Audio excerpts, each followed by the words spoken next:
been functioning for hundreds of years, since before the beginning of modern times. Yeah, but this is different from the kind of time you were talking about before. Sunrise to sunset, Sabbath to Sabbath, isn't it? This is mechanical time, isn't it?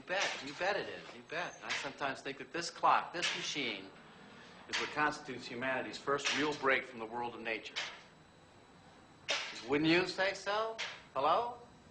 The clock did much more than that. It became the model of the cosmos. And then they mistook the model for the real thing. People got the idea that nature was just a giant clock, not a living organism, but a machine. That's exactly what I've been trying to tell this lunkhead. Exactly, word for word. Maybe you recognize him. Jack Edwards? And you're? Sonia Hoffman. I think I've heard your name somewhere. Yeah, maybe in a couple of hundred news broadcasts. He was a candidate for the U.S. presidency in the primaries. Oh, I vaguely remember. See, I'm not a voter. Most Americans don't vote either. I do know who you are. Me? You know who I am? I doubt it. You're Thomas Harriman, the poet. Well, yes, I am, but wait a minute. Let me get this straight. You recognize me, a poet whose latest work sold all of 12,000 copies, but you do not recognize this gentleman who was a presidential candidate in America? My God, woman, what's happened to your values? What do you do? I'm a scientist, and we do occasionally read poetry. As a matter of fact, I'm doing a lot of it these days. I'm on a sort of sabbatical. I'm an ex-physicist, an ex-American resident, an ex-voter. Ex-wife? This is very upsetting. Why don't intelligent people like yourself bother to vote? Well, forgive me, you politicians make it so hard. The ideas expressed by most of you, right and left, seem to me as antique and mechanical as that old clock. What's that supposed to mean? Well, if I was to explain that, I'd have to go all the way back to Descartes, if you remember him. Yeah? To be or not to be? I think, therefore I am. Yeah, well, we both went to college, yeah. Well, Descartes was the primary architect of the view that sees the world as a clock. A mechanistic view that still dominates most of the world today, and it seems to me, especially you politicians. Mechanistic. Is that a real word? Mechanistic? Mechanical? Mechanics? Yeah, it's a good word. Mechanistic, as if nature functions like a clock.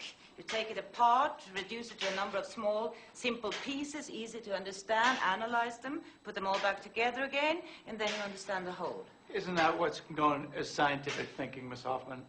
Really? What you call the mechanistic view, isn't that what the scientific method's all about? Is it? Well, I don't think so, but I'd like to kind of hear from the physicist, Jack. All right, I'm sorry. Please continue. Well, you're right in a way, Mr. Jack. Call me Jack. Okay, Jack. You are right in a sense. But it wasn't always so. Not before Descartes. When he introduced such thinking, it amounted to a revolutionary break with the church. He said, I don't need the Pope to tell me how the world functions. I can find that out for myself. Because to me, the world is just a machine.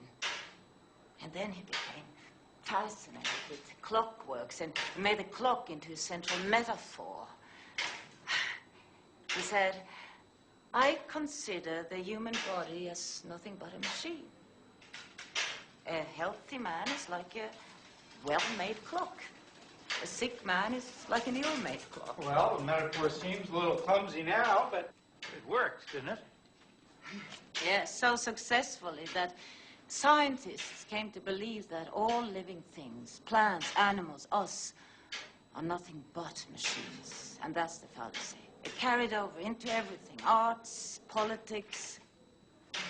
I don't know. It seems to me that most people don't even remember who Descartes was. I'm sorry. I guess I just don't follow you.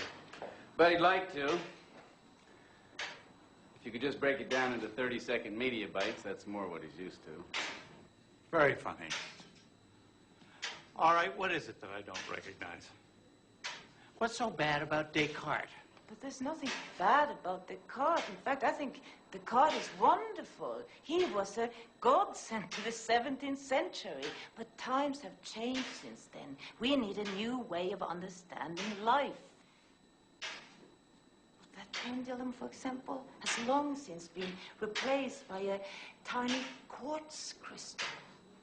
And these magnificent hand-forged wheels turned into a microchip the size of my thumbnail. That's how far modern science has left mechanistic thinking behind. But you politicians, you seem to have that clockwork still ticking in your head.